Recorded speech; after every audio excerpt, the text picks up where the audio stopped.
is Real Kyper and Bourne on Sportsnet 590 The Fan. Just like that,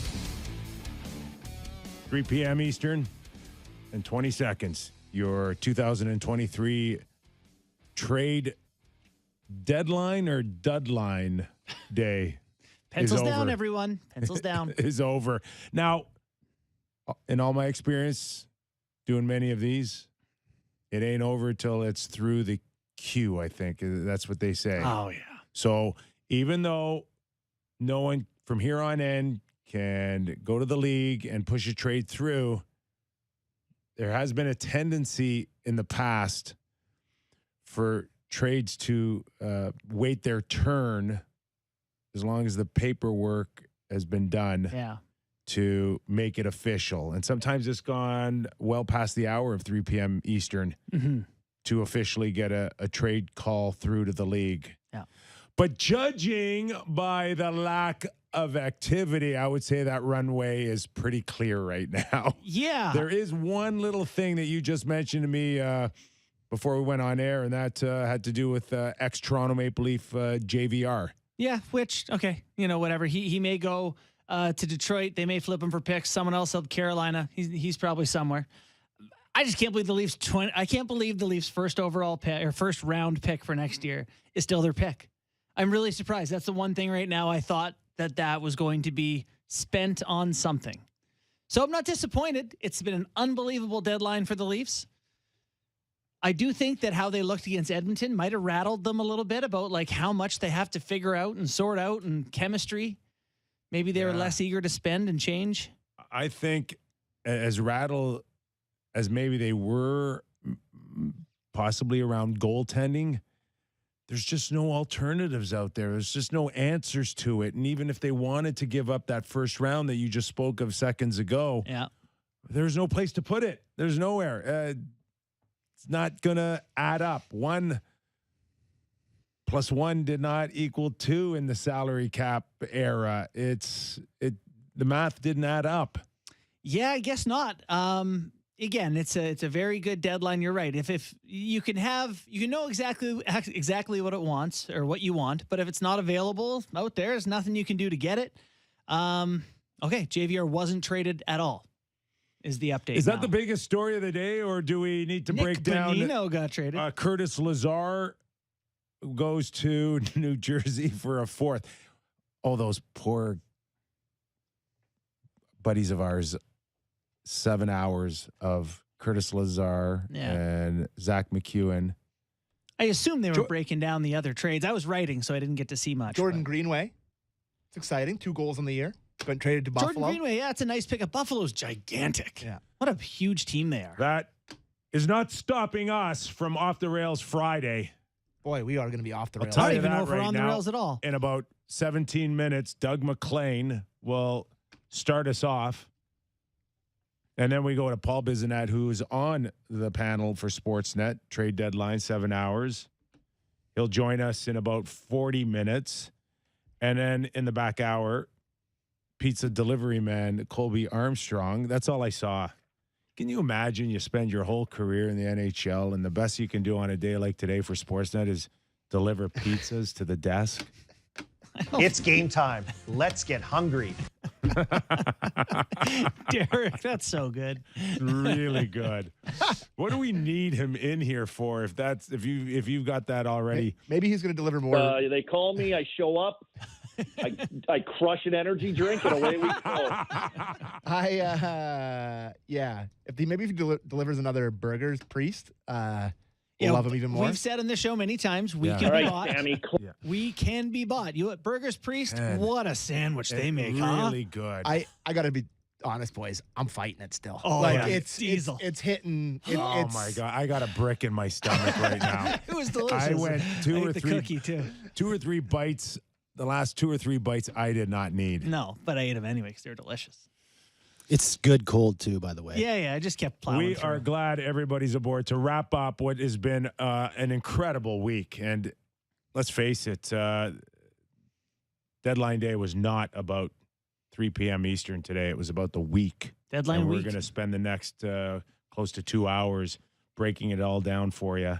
So wherever you are, Sportsnet 590 The Fan, our YouTube channel, Sportsnet Now, iTunes, Spotify. We're glad you're aboard, and we are going to hopefully make sense of it all in the very near future, including what we saw last night out of the Toronto Maple Leafs.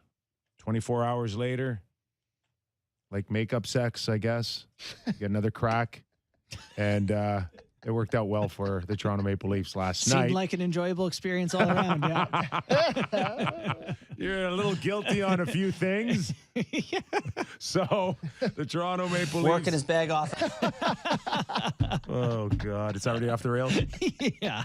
2-1. Never Let's change started on the rails. change the topic real quick Yes. here. 2-1 over a very desperate Calgary Flame team. Mm-hmm. I'm not sure we saw them really desperate last night. They played exceptionally well against the Boston Bruins earlier this week, only to get shut down. I didn't see the same intensity out of them last night, but let's credit the Toronto Maple Leafs for coming up with Yes. a real solid hockey game where Joseph Wall was able to shut down the Calgary.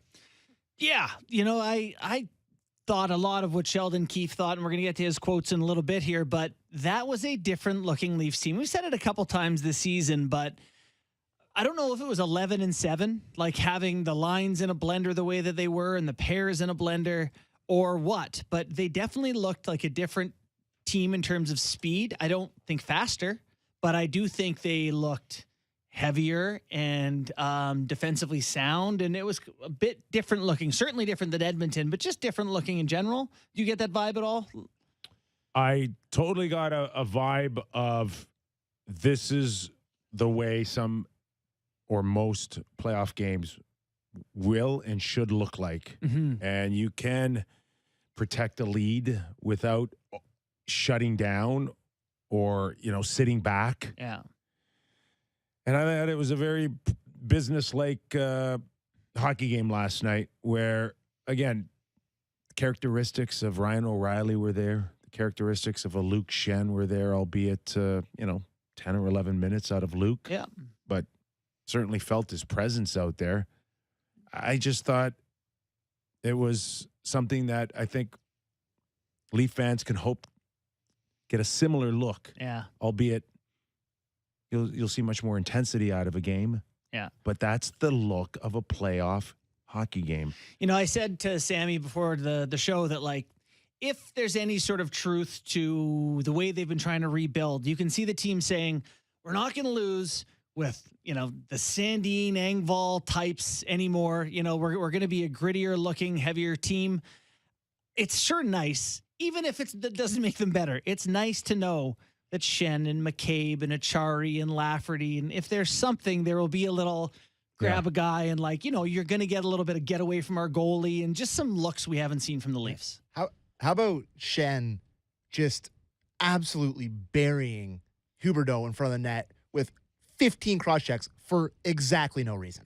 Like he did nothing, and he's just hammering him in the back with his stick. And I was like, okay, guess Schen's back. But I got to say, as discouraged as I was about the performance on Wednesday, I was equally as encouraged about the Leafs, mostly in the third period last night. Because I forget who it was that texted me or tweeted me, or somebody said that the Leafs did to the Flames what Tampa has done to the Leafs in big games, in game 6s and game 7s, what other teams have done to the Leafs. They just couldn't get the puck. It was in deep. It was cycles. They didn't get the middle of the ice at all, the Flames. It was an impressive performance. I didn't think they were that great throughout the first couple periods. No. But then the third period, they looked like a whole new team. It's like they found something and they were just relentless, I felt. Yeah. Heavy. And yeah, you're right, Sammy, because in the past it was always about not being able to shut the door or have that killer instinct to put teams away or not let other teams get sniffs. Sheldon Keefe loved it. Absolutely loved it. I'm same way in the early going. They weren't awesome or anything like that. They didn't generate anything offensively in the first period, and I was starting to get a bit worried that this team has been struggling to create, but they found it in the third period, which was a better look for them. The one concern I had from last night is not a concern about their play, but, like, did we learn anything about who works best with who? Like, did any line stay together or any pair stay together for any significant stretch of time? No. I saw there was one or two shifts where he had O'Reilly centering Achari and Lafferty. And I was like, ooh, this seems interesting. O'Reilly, and Achari, Lafferty. it just, like, you're right, though. There was no real flow to who was playing with who. But at this point of the season, when you have this many guys, I don't mind going 11-7 for this very reason, to see what works before you get into the playoffs. Like, it's a good way to try a bunch of different guys playing with different people. So I don't usually love 11-7, but I thought it made sense for them last night. Okay, before we get into 11-7, we'll follow up that thought, Sammy. Let's go to Sheldon Keefe on his overview of the win on our first Kyper's Clipper. We stuck around in the game. You know, there was early in the game for us, there was not a whole lot of offense available at all. And guys didn't get frustrated, stayed with it. And I just thought that our game and our process of how we were playing just improved through the second period, seemingly shift by shift. You know, ultimately, we score a goal in the second period off of a great shift in the offensive zone, with an offensive zone change. Then Matthews and Marner come over the boards and playing against tired people with a favorable matchup, and we tie the game. And I just thought, you know, you can't really put your finger on why, but we came out in the third period really focused and committed. To me, as our best period of the season, best third period of the season. Go out, get the goal to get the lead, and then just how we defended, I thought, was exceptional. The other note there is he says, go out and get the goal to get the lead. And we just need to take a moment to acknowledge we were hard on the top six against Edmonton. Last night, Marner and Matthews combined for 16 shots. Mitch Marner controlled the hockey game. Every time the puck came near him, everyone else was puck watching. He just dictated the pace to everyone else. I think Sheldon made a mistake in Edmonton. He needed to put, and Sportsnet needed to focus on the matchup of Marner versus McDavid. You have Marner out on the ice with McDavid, and you let them go head to head on who's controlling what you're talking about. And it's going to be an interesting dynamic. Mitch Marner is just off the charts, guys. Like, I don't even want to begin to think about if this guy is out of the lineup or hurt, on what the Leafs would have looked like without him this year. Yeah. And not nearly as numbers don't support it, but his importance to the Leafs is pretty darn close to McDavid's without the crazy numbers offensively. Yeah, he was wonderful last night. Absolute difference maker. And that allows the rest of the team to just be big and heavy and do their thing. And that's what I love most about that win, is having the balance between the two different types of games they can play, with the bottom six heavy and then the breathtaking skill of the guys up top. Like, that's the winning recipe. That's what you see from the Tampas. That's what you see from the Bostons. That's what you see from teams that go deep, is the difference in looks between your bottom six and top six, right? The Ritchie brothers got traded for each other, guys. Troy Stetcher and Nick Ritchie in exchange for Connor Mackey and Brett Ritchie. Are they brothers? Brett Ritchie and Nick Ritchie? I'm almost certain, yeah. Okay. I don't know. Are they not? Yeah. Okay. Yeah. So. All right. Well, Rich was great. I guess I'll just give him his house, swap it out. We'll anticipate in the next hour if we hear about more fourth line trades. Yeah, that's about all that we expect. I haven't heard a word on the Leafs. I'm still kind of keeping my eye on the timeline as we're talking, and it doesn't seem like anyone said they're done, or. Which means perhaps they were sniffing or looking around and not seeing anything in the goaltending side of any upgrades. And this is what it's going to look like. I guess you hope and pray that Matt Murray can stay healthy. We anticipate that he could even start as early as Saturday night. Boy, oh boy. When you think about that, that has to be his start. You're not putting him in versus New Jersey next week, are you? Who do they have Saturday? Vancouver. Mm-hmm. Yeah. Jersey Tuesday, if I'm not mistaken. What a road swing. You know, just go Seattle, Alberta, BC, New Jersey. Okay. Yeah, that's a weird one. When teams go on that Western road trip, how often do they come back east and go to another Eastern team. It's always they go home. That's a strange. And at the end of the road trip, you throw them against one of the best teams in the league. It's a weird one. Yeah. Oh, so we're getting Bissonnette earlier? Biz is on his way over here now. Okay. He's going to come in for the first segment. I texted Doug. Doug said he's fine to join us at 3:45, so a little bit of movement on the fly here. Great. So just letting you guys know that. But yeah, he's on his way over. So Joseph Woll with the win last night gives up the early shorthanded goal, 2.5 minutes. Any Sammy, out of you at all during that? Shorthanded goal you didn't really like? I mean, he feels like an AHL goalie against a good, fast NHLer. Just beat him with a good deke. But I thought he was solid the rest of the night. Like, it was what I said going into it last night. Yes, my opinion does not change of him at all. If you ask me, mechanically, I'll take Joseph Woll over Samsonov. He looks bigger to me, even bigger. Yeah. And he looks calmer. And I don't see as much jerkiness or oversliding your post. I just saw a guy make the saves he was kind of supposed to make last night. And I got it. No. Calgary, come on. No game breakers there. Just a bunch of finish pluggers right now. And a big reason why they're on the outside looking in right now. I get all of that. Yeah. But just Joseph Woll did what he was supposed to do last night. Yeah, for sure. And, he's a capable goalie. He's had a ton of success in the American League when he's healthy. He's looked good in the NHL so far this year. My contention has not been that Joseph Woll is not going to be a good goalie. Or it's not even that he's not a fine goalie now. It's that you can't build this whole thing and trust it to a guy with 7 games because you just don't know. He's never felt the pressure in the way that some guys who've been in the NHL for years have. He just doesn't have enough reps yet. Well, if Matt Murray's hurt, Kyle doesn't agree with you because he's going to be on the bench. I know he doesn't agree with me. And I'm digging in on that one, unfortunately. And I, again, love to be wrong. Love to be wrong on that. I personally don't trust it. It makes me nervous. No. We should good hear reason. Keefe on him, too. Do you want to do that? We got a Keefe clip on Joe Woll? Yes. Let's do it.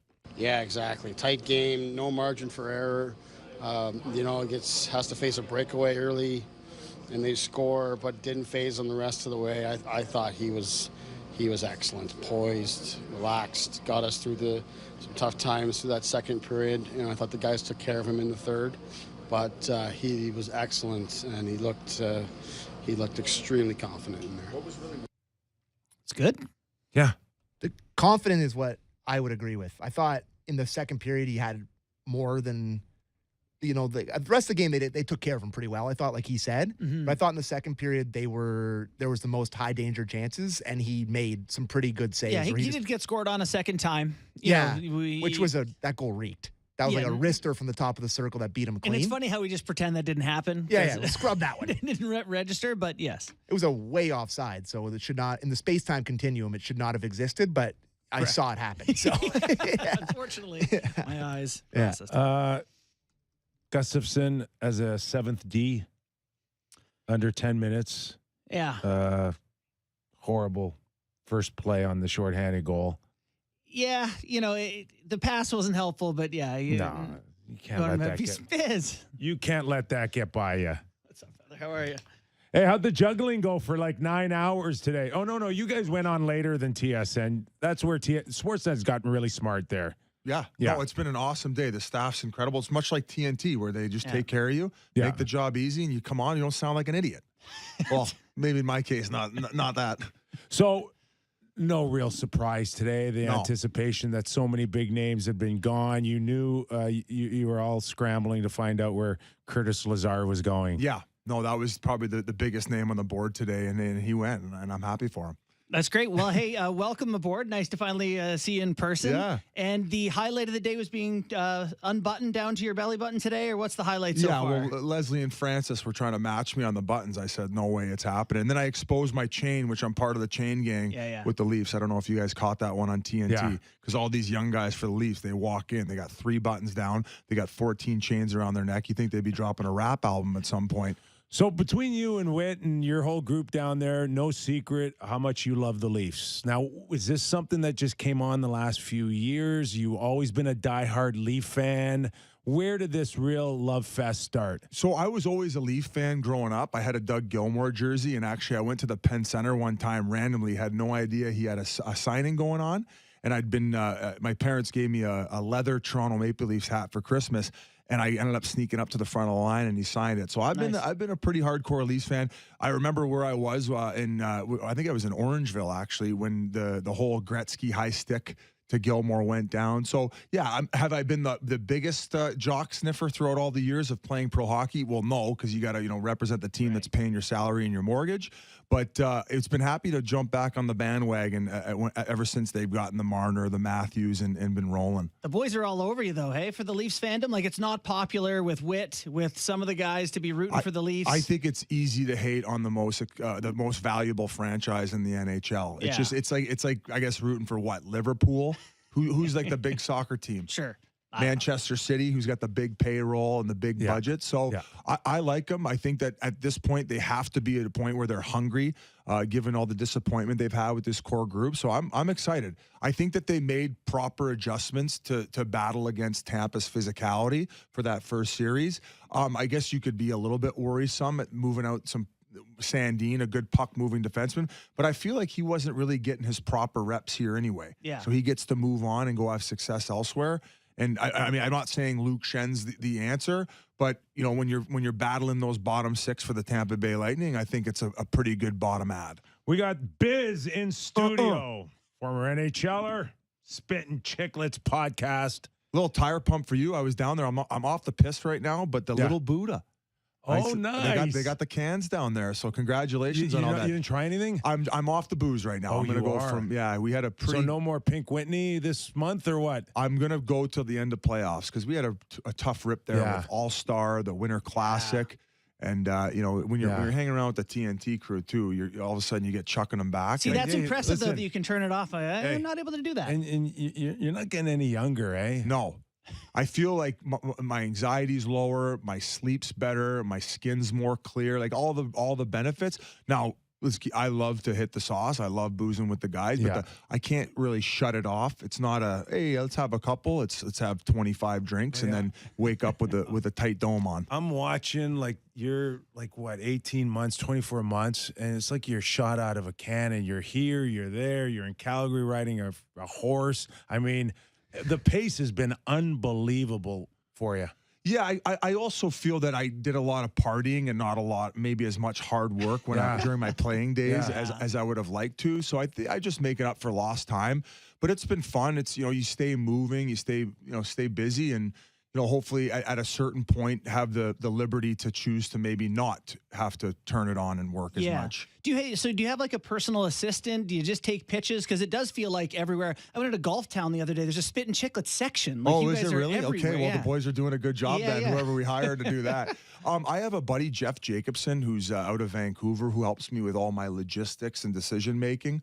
It's obviously been a pretty crazy rip, but like I said, it's fun. Like we get to create our own brands.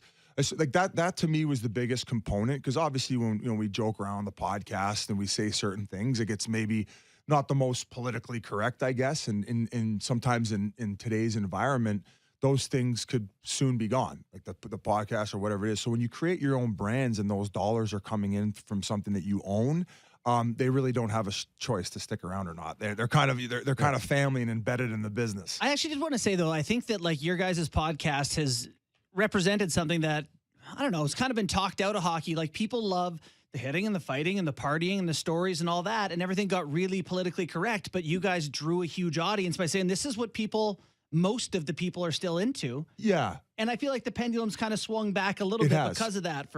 So maybe it's not going to be the end of the podcast. Yeah, no, I definitely felt that there was a time where it was swinging so far one way that, those were concerns. I feel like it's gotten to a pretty normal pace. I don't know if the pandemic kind of created that because everybody was just so frustrated with life in general. I just felt like that was an extremely sensitive time. But no, it's been fun. We don't take ourselves very seriously. Like we call ourselves the rumor boys. Like we break trades that don't happen or not exist with players that don't even exist or aren't even playing in the league anymore. So we just try to bring some levity. And I can't really do what what Elliott does and Merrick does. You know, they're constantly on the grind, finding out who, and even you guys, right? Digging deep, and it's Not really. it's kind of used to. It's kind of a lane that we It's not that much fun. Yeah, it's a grind, man. Oh, it's like an insurance seminar sometimes. Yeah. Like you got to to be serious about Curtis Lazar today. Like, come on. Yeah. I mean, I don't want to brag on the guy. He's a great bottom six. But yeah, you're trying to create excitement around something like that. Sometimes it's better off just being like, oh yeah, they added another plug and joke around about it, have a chuckle and move on. But in all seriousness here, there is such a thing as burnout too, and that's what you got to play against. Yeah, no, I yeah, it's a great question and topic. That's why you just have to take personal time. I definitely have gotten back into fitness, lack of alcohol consumption, diet. Yeah. Learning how to say no. That's hard too, right? Because That's super hard. I love snapping around with everybody. I went out with JD earlier today, and I've been frequent on his show in the past. And sometimes you just don't have the time or energy to hop on, and then you have to worry about a little bit about oversaturation and just like I said, getting your proper rest. So personal sacrifice for this little stretch is something that's important, but it's something that I want for now, and until I don't, then you slow it down, and then I hit the little Buddhas. Oh, nice! Like a couple plugs for you there. Really great plugs. Only 90 calories. Maybe we get 90. No gluten free, no sugar. Oh my goodness. 90 For calories. all you people, even if you do want to hit the sauce while making some personal commitments, at least you're not doing the calorie consumption. And maybe Kip can get you a promo code There here. you I don't go. know if Grilled you guys pineapple and rosemary. What flavors too? Yeah, Just a delight. Available at the LCBO. There you go. Hellobev.ca will bring it right to your door. The company and it goes which great with Pink Whitney. Nick owns. all right. Okay, enough. Are you surprised at Kyle Dubas's week? Because here's a guy that's been skill.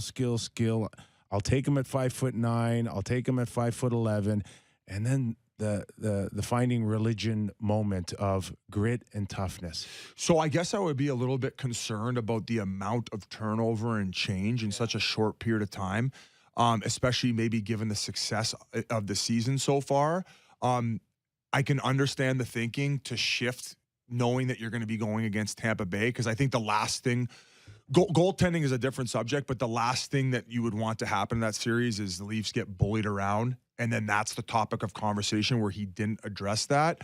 I mean, I guess I'll throw it back to you guys. It seems to be probably the topic of conversation right now, and something that he's going to have to hang his hat on if, in fact, they don't advance past the first round. But I think overall he has done a solid job. I think that although you had to pay Marner and Matthews, I think the cap getting screwed up because of the pandemic really put a damper on what his plans were moving forward, as it did to other teams, but specifically when you're relying so much on that top end talent.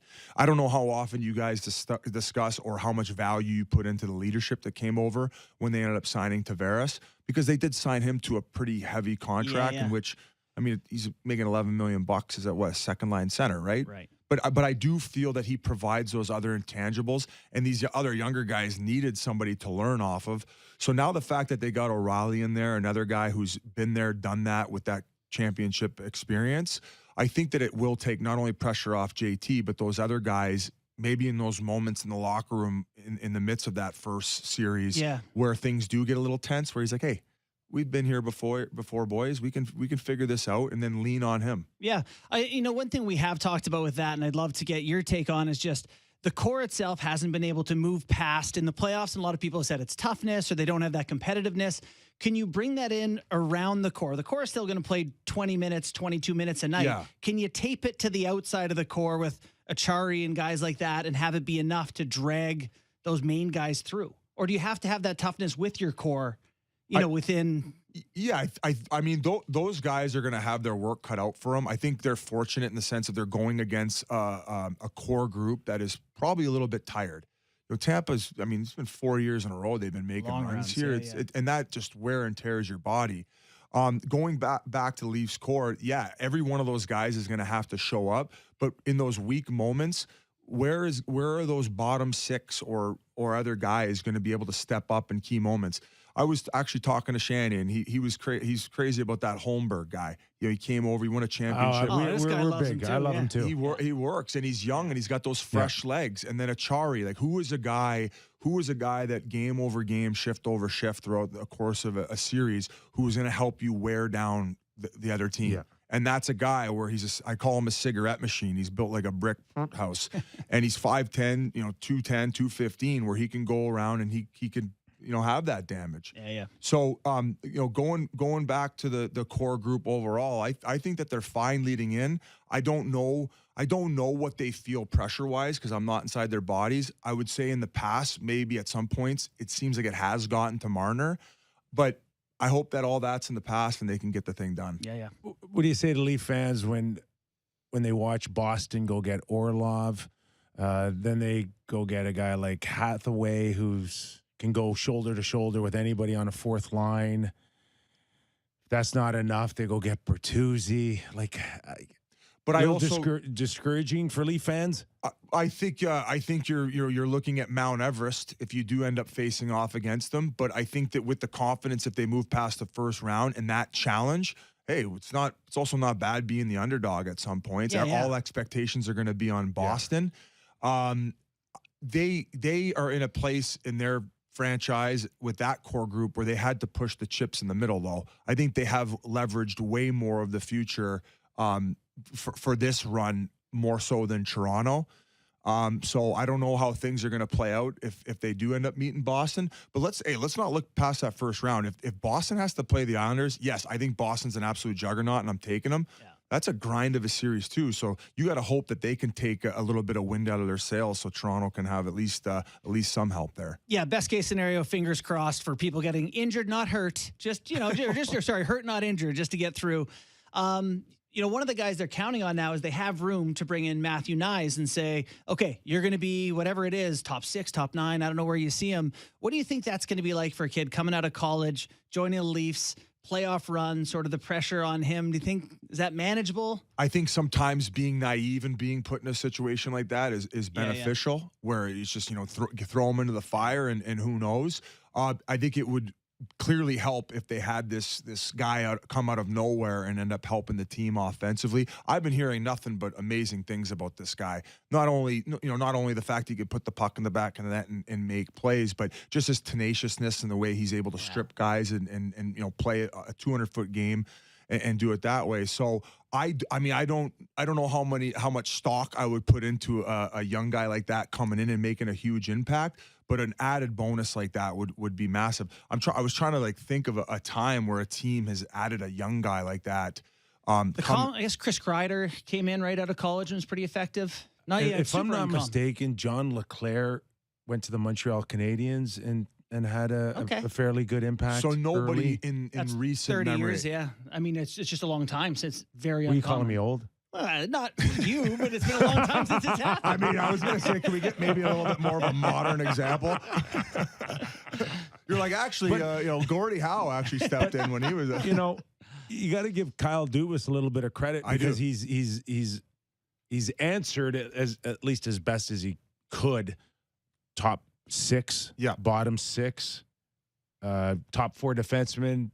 Arguably with McCabe, and we'll see where that falls into place after 20 games. But the temptation to trade Nyes was there, and he held on to him. Yeah. Right? So that was like the one thing going to the deadline is if they lose first round, would your guys' expectation is that they do let him go?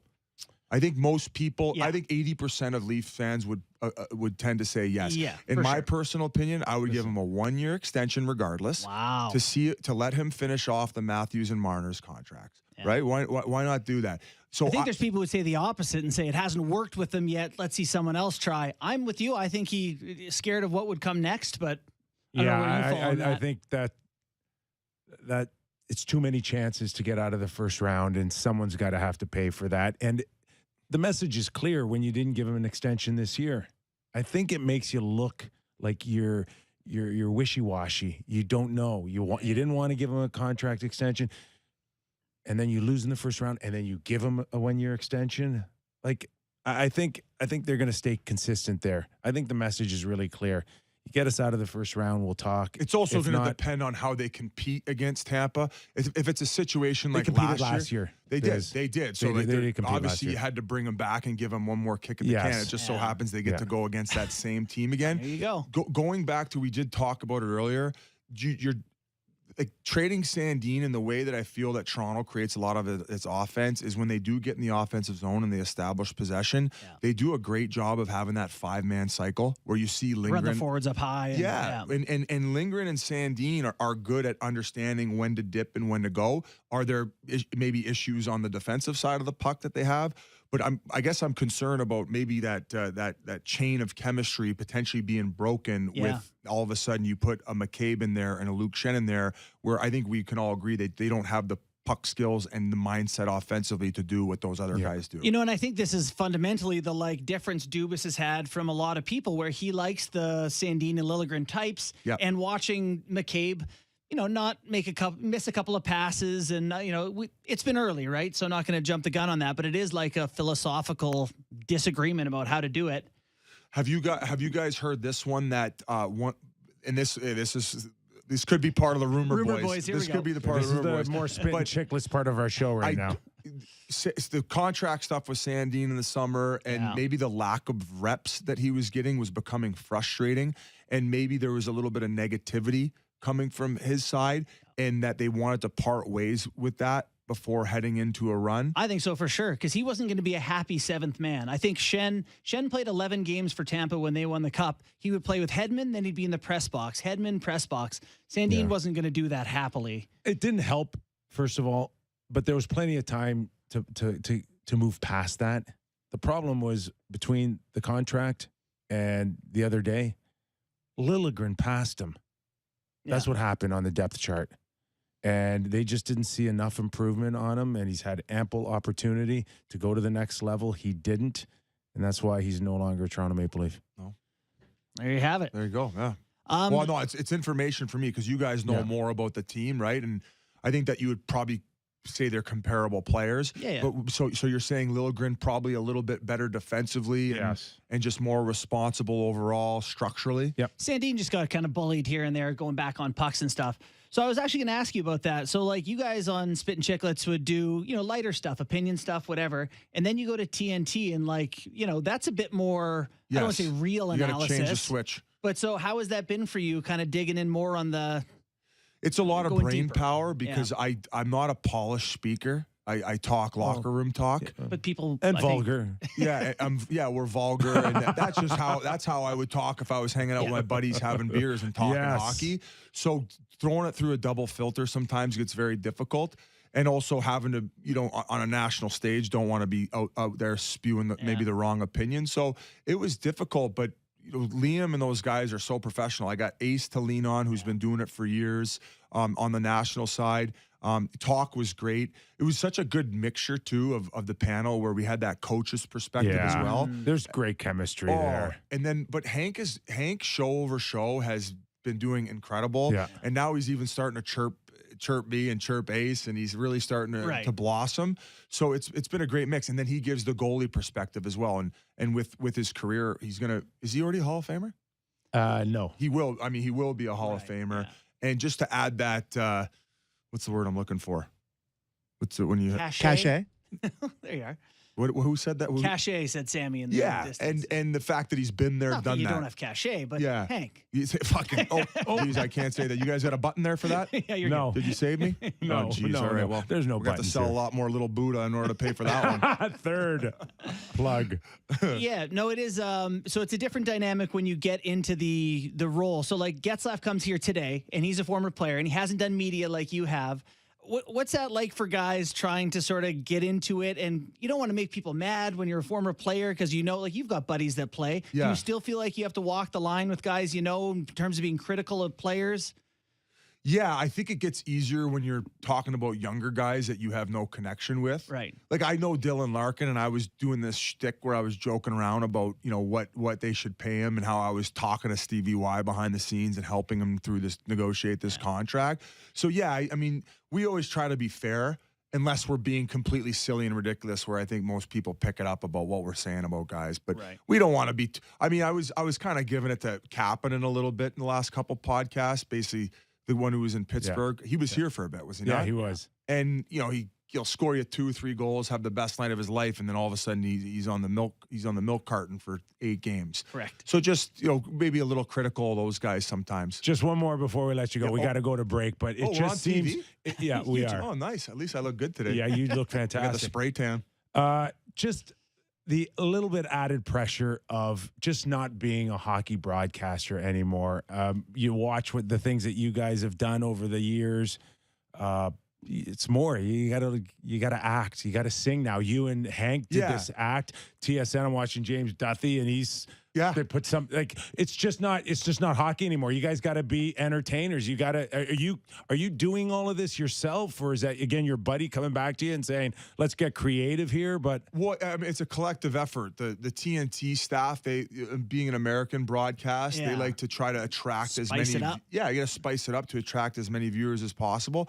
And sometimes during the doldrums of the season, you need something to be able to laugh at while watching a broadcast. And some things work, and some things just absolutely bomb. Like there's only so many times I could say, "Oh yeah, great top 6 guy, great bottom 6 guy, great top 6 guy, great ball goaltending, backup goaltending." Yeah. Oh, he's good on the forecheck, and he's built like a cigarette machine. So, it's been fun, and it's also in my personality too. Like I don't mind messing around. There you go. I think it's fun. I think hockey's headed in an incredible direction. TNT, you guys have done a great job. Yeah, man. thank you. Yeah, it's fun to watch. When we can watch you, it's must-see TV. Well, you guys too, man. I mean, this whole Sportsnet staff is incredible, and we it's okay. appreciate you guys. You got paid already. You don't have to say that. No, I was telling people down there, it's like TNT. There's 2 helpers for every actually talent member here, so it's great. You want a water? It's in your hand in 2 seconds.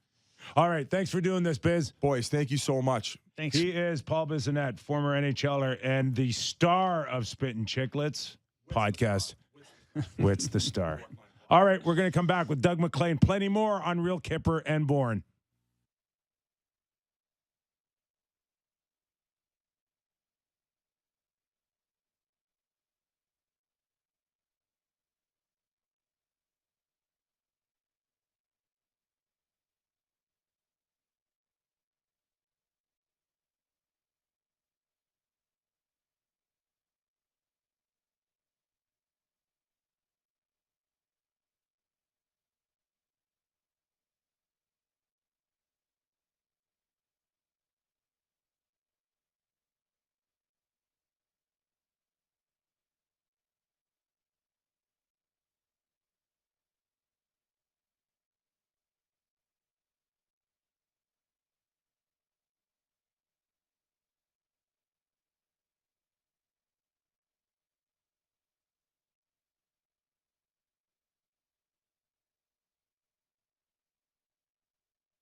is Real Kyper and Bourne on Sportsnet 590 The Fan.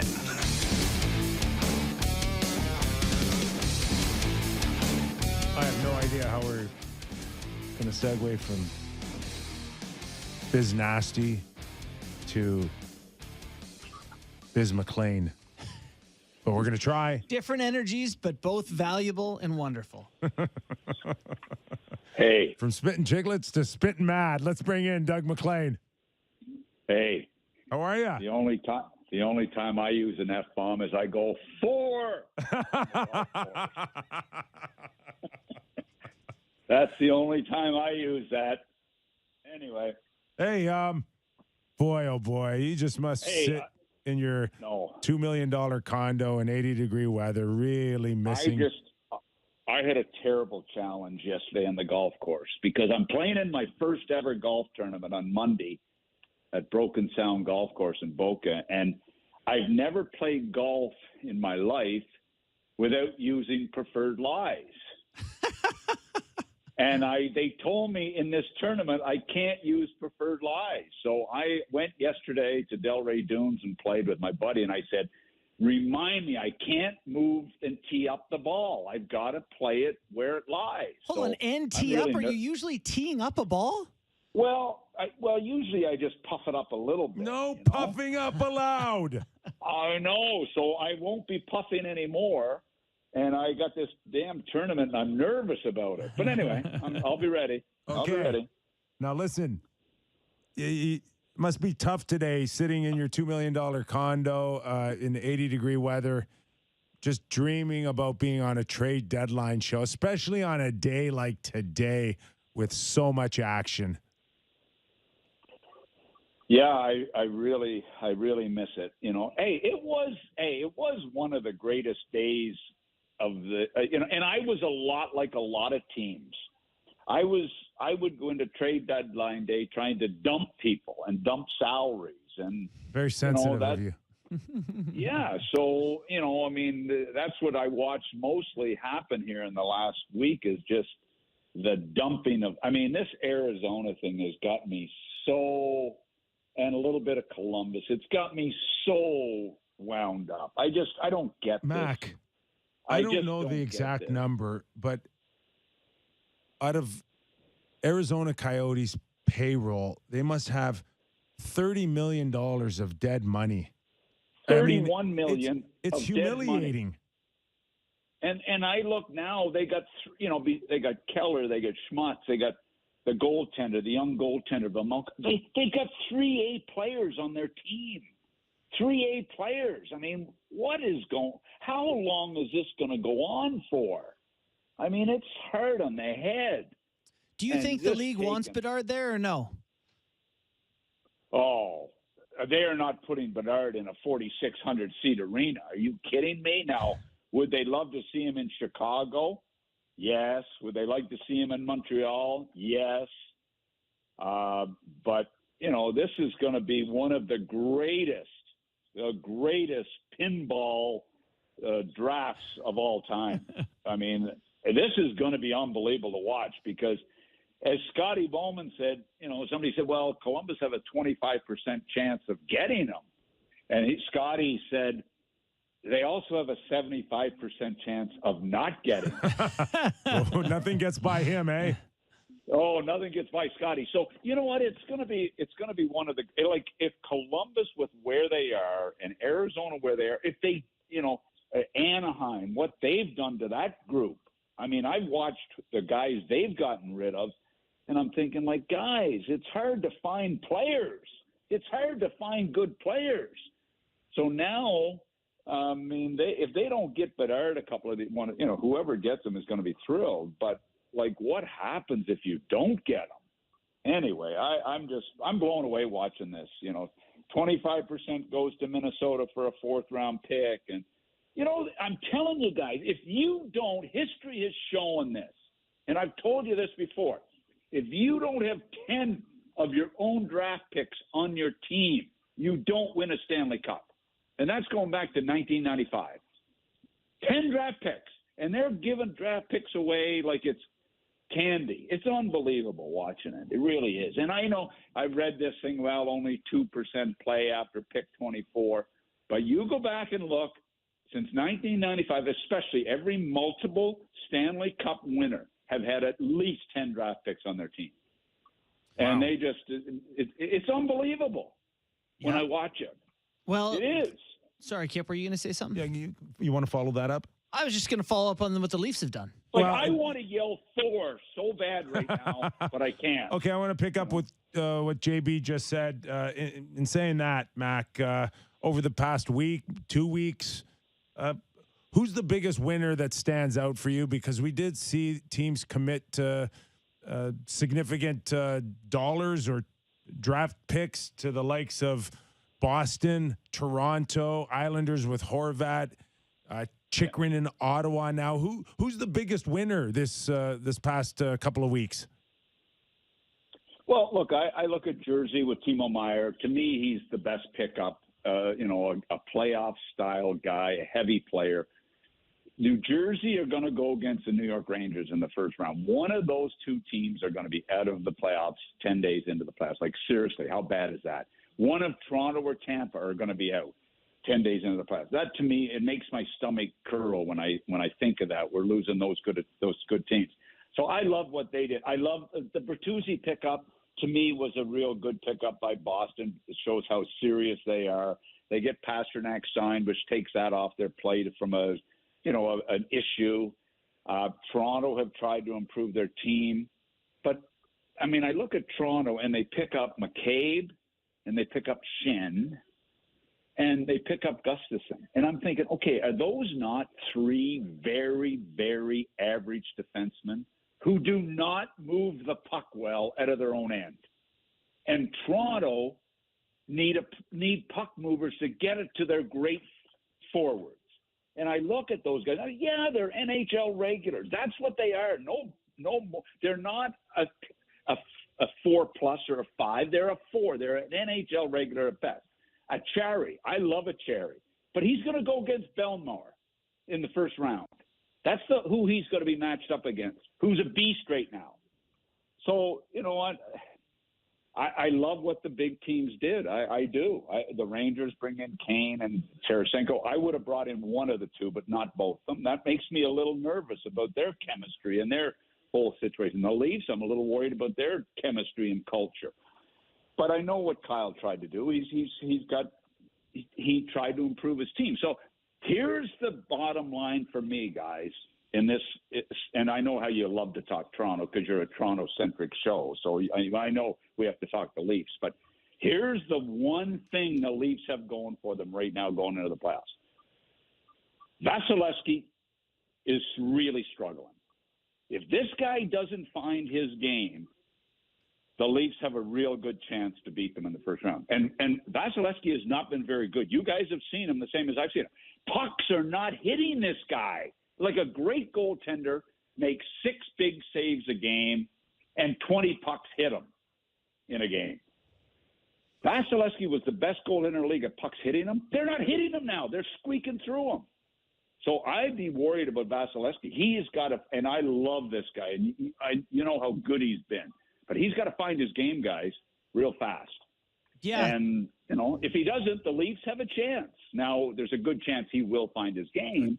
But I'm telling you, I don't like what I'm seeing right now, guys. I think pucks going through him with 20 games to go is unfortunately, the perfect time for him. I mean, I would not bet against him. That's the only problem, Mac. I know. I wouldn't either. But I tell you what, when I watched Vegas put 4 by him in the first period the other night. Now, hey, I know. Here's what I said. He was in Vegas for 2 days before that game. So I think, okay, that's got to have something to do with it. He was busy, doing something.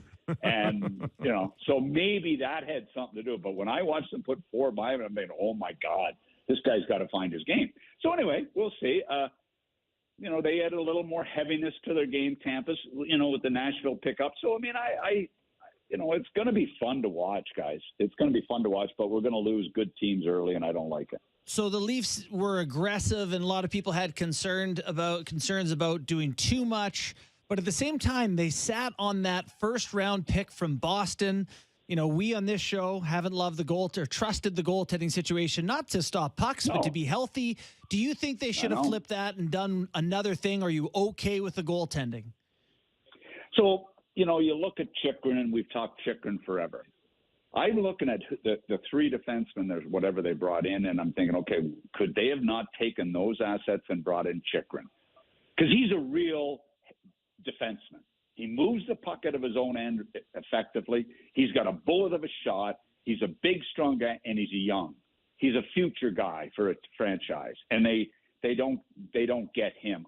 That disappointed me that they didn't make a move and I know the money is a problem, but why can everybody else put 25% here and 50% there and 75% here and make that happen? Anyway, that's disappointing. Goaltending is still a major issue for me with the Leafs. And I know Samsonov's been good. And, I'm still nervous about that. And I'm a little disappointed they didn't try to shore up that position a little more. I agree with you. Mac, I want to get into a little bit just about maybe the philosophy of the Leafs this trade deadline or going into this week. And, if you asked me if this roster today would be something a team of Kyle Dubas would look like today when you knew him early in his run here as a general manager, I would have said you're nuts. What skill meant to him, analytics meant to him. And then we see a little bit of an about face here with some grit and determination and a little bit more sandpaper here. Is that just a natural progression of a young general manager coming into his own? Is there humility there? Is it all of a sudden, hey, maybe I'm not the smartest guy in the room anymore here, and that's okay? You know what? I look, how many times have we talked about on this show the formation of their third and fourth line? How many times have we talked about it? And I thought, okay, we get Ryan O'Reilly. That gives them a solid third line. And now they've got him playing on the second line with Tavares, which might be the slowest line in the NHL. That might be the slowest line in the NHL. So I'm thinking, okay, yeah, but he did. You know what it's called, Nick? It's losing 6 years in a row in the first round with a real talented group, and you're worried about your job. And you've got to do whatever you can to make your team tougher to play against. And yeah, philosophies change. Yeah, you just maybe push the analytics aside for a week or two and say, okay, I know I believe in it. I love it. I absolutely love it. But I'm going to just push it aside for a while here and just see if we can get a little bit bigger and stronger and a little more grittier. And I've got to give them credit, but I just wish they would have went a little more high end than they did. That's all. And I like McCabe. I like Shan, but I'm sorry. I think they're just average, all of them. I really do. And average, I guess, helps. A certain type of player helps, but I thought they could have did better. The other team here in Ontario also added a D-man, Jacob Chychrun. That's kind of a big deal there. What do you think? Your thoughts on Ottawa going big and trying to make a playoff push? And did Arizona get what they wanted? No, they didn't. No, because they couldn't get their GM to make a decision. This went on for 10 days where the teams thought they were going to get this guy, and all of a sudden it fell through. I mean, come on, everybody knows that he sat him out. What was it, 7 games? So they couldn't make a decision, and people finally the price dropped, and Ottawa lucked out. Now, what about this, guys? Is Shabbat now their number 3 left shot defenseman on their team? Maybe, I mean, yeah. You've got Chychrun and you've got Sanderson. Where does Shabbat? So I was thinking today, I think they've got to pull a Red Kelly here, Ottawa. They've got to pull a Red Kelly. And what happened with Red Kelly? You tell me. Come on. You're going back to black and white TV for us here. Come on. They moved Red Kelly to forward, and they won like umpteen Stanley Cups. Ottawa, all they have to do is move Shabbat up where he should play. Put him up. Why didn't we remember that? My bad, Doug. That's where Shabbat wants to play. Put him up front. Make him a forward. He might be their best. Well, he'd be their. Well, this is Tkachuk. I mean, what about Tkachuk? What about what he did against Detroit? Okay, he boys, shut Detroit's season down. That's what he you did. You want to believe it. I kept thinking today sitting at the pool, Kotkaniemi, and I've been in the same boat because I've been ripped for draft picks, but Kotkaniemi over this guy, oh my God. Imagine if Montreal had this guy. This guy wants to win. This guy is a horse. This guy is a winner, and Ottawa are so lucky to have him. And he shut them down. And did you ever see anybody so determined for a young kid going into a 2-game series the way that kid played? It was impressive, guys. So the Red Kelly syndrome, you guys couldn't catch on to that. I'm shocked by that. But anyway, is Shabbat not their third left shot guy now? Seriously, with the way he's played this year. So maybe this will be good for Ottawa. Only thing is, I like their team right now. Chychrun staying healthy because he is a horse, Mac. You're right. And he can play 22, 24 minutes all day long, this guy. That's right. And as long as you're right. The health is always a concern. But this guy, he wants to be in Ottawa, family history in Ottawa. I mean, Dorian, I mean, and I love to give Pierre the odd little shot, but it was a good effort. It was a good move by the Sens. And right now, would you want to play the Sens in the first round? And I'll tell you another guy, Stützle. I mean, who was it a couple of years ago ripped Stützle? Marchand for laying on the ice? Do you ever see him laying on the ice now when he's got Tkachuk with him on the wing? I mean, does he ever lay on the ice? No, all he does is make plays. This guy's a hell of a player. And I got to give credit. I got to give credit. Imagine this break. Talk about the draft. L.A. take Byfield. Stützle goes to Ottawa. Big difference. Oh, anyway. Big difference.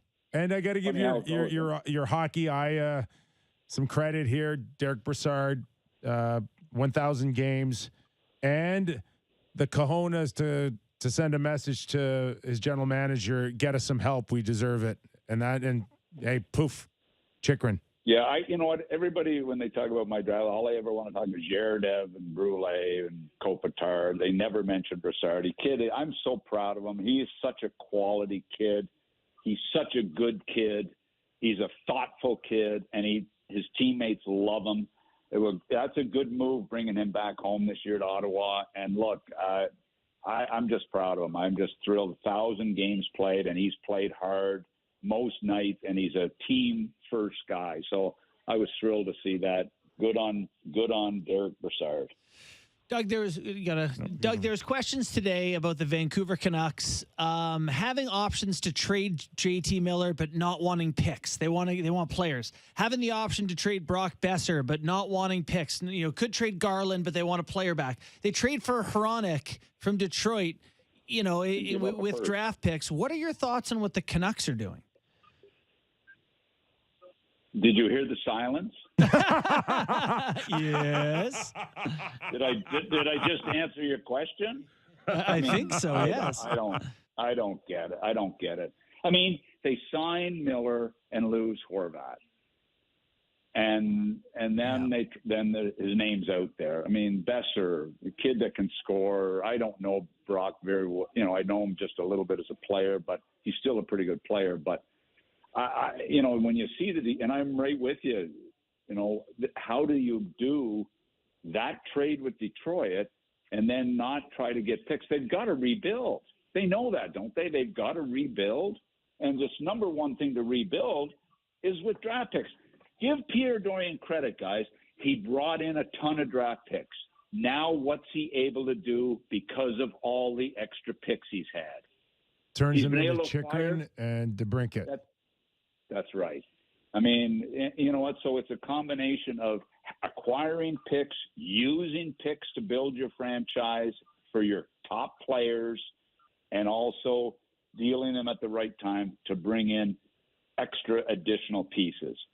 It goes back 100 years. It goes back to Sam Pollock, how you build a team. I'm sorry. It hasn't changed that much, except for the salary cap. Anyway. All right. You were really good today. I mean, for a guy that had to follow up Paul Bissonnette, Biznasty, man, you brought your A game today. I was disappointed I wasn't following up Gretzky because that's the guy I listened to on that panel. But not anyway, Biz? So, well, I like Biz. You're not into, all Biz stories and, groupies I and all like that. Biz. I like Biz, and I liked what he said to David Poyle, how he got those guys hammered when he was in the playoff series with them. That really went over well with David. But anyway, David's retiring. Oh yeah, he said he was the guy that sent over a bottle of wine for Kostitsyn and who was Radulov, wasn't it? He didn't tell you that one? Well, he's off the booze, if that helps now. Anyway, 4. All right, Mac. Thanks for doing Thanks, this. As Mac. always, Off the Rails would not be the same without you, man. In fact, I think I named it after you. Somebody told me it might be the best 20 minutes of radio in North America. Somebody said that. Just ask you. Who said that? Who said that? My biggest fan, Steve Valiquette. This guy knows radio. Valley's awesome. See you later, guys. All right, Doug McLean. See you, Mac. Former president, GM, head coach, and headliner of the Real Kyper and Bourne show on Fridays. All right. Do you want to talk about the Leafs lineup? Yes, I do. So game 1 of the playoffs. Here's what I'm seeing on Twitter. What do you think? Bunting, Matthews, Marner. Yarncroc, Tavares, Nylander. Nyes, O'Reilly, Lafferty. Kampf, Achari, Kerfoot. It's just Sammy didn't like that. McCabe, Brody. Giordano, Liljegren. I'm just spitballing here. Riley, Shen. I'm not focused as much on the lines as I am just in terms of who's leading the charge right now. And Ryan O'Reilly to me is the glue right now. I know Marner is the machine and the engine that drives it. I get all of that with his skill, his genius IQ. But for playoff hockey, for settling that room down, Ryan O'Reilly is the key for me. And if, just Colby, focus on the minutes for a second. Forget about the lines and if he's on the second or third line. Just focus on the minutes. Yeah. And the depth of your forwards go, of course, Marner, Matthews. Then it's going to be Ryan O'Reilly. Yeah. Willie Nylander, and probably Tavares 5th. Yeah. Like, look at last night. Playoff type of style, tight checking. What were the boys last night? 21, 22 minutes. Your top 2 guys, Marner and Matthews, 22 minutes, and then Ryan O'Reilly right behind him. Tavares probably played 5 minutes less than the big boys. Which is interesting, too, because they only had 11 forwards, so you're a lot of juggling as you go. And that's how it's going to play out in the playoffs. Yeah, he was 15:55 last night. Yeah, O'Reilly was 19:30. Yeah, it's like Ryan O'Reilly's playing 3-4 minutes more than Tavares. That tells you everything you need to know on the importance of where Sheldon Keefe will have Ryan O'Reilly. What's fascinating there too is Tavares played 3.5 minutes of PP time almost. O'Reilly played 30 seconds of power play and a minute of. Don't like their power play either. No, it stinks. They went, stagnant. Give up the shorthanded goal. They had 2 chances. I know it's just 2 chances, but that's playoff hockey. You get 2 chances. Yeah, I agree. Let's go to break. Okay, quick break, and then our pizza delivery guy, Colby Armstrong's here. Watched him for 9 hours delivering pizzas to the panel. He was awesome. I'm hoping he's got a big za for us as well. Colby Armstrong after the break. Nick Kypreos, Justin Bourne, Real Kyper and Bourne.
today. We go from Biz Nasty to Biz Miserable and Doug McLean. And now we got a little bit of in between with the arm dog, Colby Armstrong, in studio. Just did 12 hours of the Jerry Lewis telethon on Sportsnet called Trade Deadline Day. Hey, not much action, but you were there entertaining, doing your thing. Yeah, I was doing it all, guys. I was doing it all. What do you need? What do you want? What do you need? Serving pizzas. I was showing everyone where it is. I'm like, Ryan Getzlaff's supposed to be working here. I haven't seen him once today on TV, but he's hanging out in the background. So he's around. Somebody said, did he pull into the studio today in a Lamborghini or something today? No, I don't think so. Did he? I don't know. That's he hilarious. got snow tires on it? I don't know. That's crazy. I don't think that happened, but it's kind of cool. He's from Regina, Saskatchewan, so played junior 1 year against him when he was in Calgary. I was in Red Deer, but obviously the career he's had, it's pretty cool. He played out west the whole time. I played out east the whole time, but even being from like kind of the same area, I never really hung out with him or met him. Yeah. Other than in passing, but it like great guy to work with and a hockey guy, and probably finds this fairly easy just because he's like, it's a hockey charming guy. He knows what he's talking about. Yeah. So over the years, we've had a couple of cracks, me and you, at trade deadline days. Worst one by far in 20 years, 22 years, in terms of big names still available. Not that we should be surprised on a day like today where there's a little bit of cleaning up on maybe rosters, caps. Yeah. But fourth line players have moved, half a dozen of them. I don't even know what the number is. But the major pieces moved prior to today. Didn't really leave much on the bone today, and we shouldn't have been too surprised. Like you're picking the carcass right now, right? At the end today, I was like, oh, what's left? Like it's like that vulture, There's like nothing. He's just like pecking a bone. It's Curtis Lazar. No disrespect to Curtis. Could you put that on the top of the pizzas today? Carcass scraps. Enjoy. No, it was kind of expected because everything was just, hammering off like for the last 2 weeks. So, what's left. But you can look at it a couple ways, right? Which teams are going for it and got their guys and identified what they want and got their guys, and even Tampa, for example, like the Tanner Janot, they wanted them. Right. They didn't care. A first, a second, a third, a fourth, a fifth. Kerfoot, who cares? Go. We got our guy. Yeah. To the Leafs identifying, certain things that they wanted as well. Boston going and getting a good D-man and some good depth, and then injuries, and then they go get Bertuzzi. So it's and then you can look at it a different way, right? Like Nashville, like what Nashville has done also in Poyle as he's heading out the door. He just, makes set up Barry Trotz. Well, yeah. I mean, he gets rid of some guys, gets rid of some contracts, gets rid of and makes some room and kind of, was on the other side of it of the one team that looked like they really did it. And there were some teams who were expecting to do that too. Like, I think Philly, in the last few days. Philly did nothing. Yeah, like what did they do? They got Isaac Radcliffe for future considerations. Is that true? Is that a real name? Yeah. He was a first round pick a number of years ago. What is Sid Crosby thinking today? I don't know. I haven't talked to him about it, but so they got Granlund, Bonino, and Kulikov. Yeah. Yep. Is that enough? The pressure on Ron Hextall and what they were printing about him and all of that. Well, I think there's pressure there. I don't know what the plan was going into it, of course. I don't know. But, Ron wants to keep his first-round picks. And forever it's been in there, right? He drafted in the first round last year, took a D-man from Swift Current. But it's like I think he just really wants to keep his first-round picks. And, he's left in a situation where he did re-sign Letang and Malkin when maybe everyone was thinking that may not happen, which is why you have the Jeff Carter contract just in case, possibly, and it's a 35-plus contract, right? So it's like, what can you do with on the cap regardless? Is it next year too? Yeah. And then Kapanen trying to have his cake and eat it too. Yeah, so it's I think he was saving a kind of space just in case things didn't work out, and then had contracts, and then now the third line was just brutal. Like no production, zero identity, didn't know what it was. And he's really, I guess you could say, like, that's what he's gone and identified and completely flipped around, right? With Bonino, Granlund, and you got some guys now that can play in that role. I think that they feel a little bit more that it makes them stronger, right? Yeah. Is there any feel though, like that if they sneak into the playoffs, like they're going to be they have elite players? Could those guys hang with Boston or whoever it is on the other side? That's pretty Carolina, tough, right? Yeah, For sure. Just looking at it, maybe but you don't want to overcommit because of that. Yeah, you never know. And you know what? Jari was out for an extended period of time, and that's they were bad. They went through a good chunk of time before he got hurt where they were one of the best teams in the league. So that could possibly have put Hexy's brain in a pretzel in Pittsburgh going, geez, if we were healthy and, oh, man, it wasn't this bad. And, what's going on? Because our power play was brutal. And then all of a sudden it was the best in the league for a month. Our penalty kill was brutal. All of a sudden it was one of the best in the league for a month. Like, what are we? Right. And I think, in the last week or so, they found out what they were, and he's going, okay, we have to fix this. We have to fix. There was tons of pressure in Pittsburgh fan base, on Hexy. There's a lot of articles, putting pressure on him to get something done. So I think with where they were, like you look at their cap. I mean, it's kind of crazy that he actually made this many moves with what he had, and someone claimed Kapanen in St. Louis. Like that helped. Yeah, that helped a lot. Yeah. And then obviously being able to get rid of, McGinn, even though they sent him to the minors, you're still stuck with that money on the cap hit, a certain amount. And, they cleared a little bit of room to get some guys to kind of revamp that, which is, I think, hard to do in the last, 4 days? Right. Like 5 days, maybe longer. I don't know how long they've been looking at it, but I think they wanted to give it time in Pittsburgh to breathe. Get Jari back, be healthy, get Letang, get Ruda, get the decor back. Right. Like, what are you for real? And I think that the main thing was a third line. There was just a massive hole there. Yeah. Surprised at the moves that the Leafs made in terms of going and addressing top six, bottom six, D. Oh, versatility. Heavy. The look. Finally. Yeah, the look, the feel. I think all character guys, too, that can come into a room. Like Ryan O'Reilly's the guy. Right, He's said that. He's the Zen master. He's beauty. the man. Like, he's the man. Everyone wants to hang out with him. He's ready to work. He does it in a good way.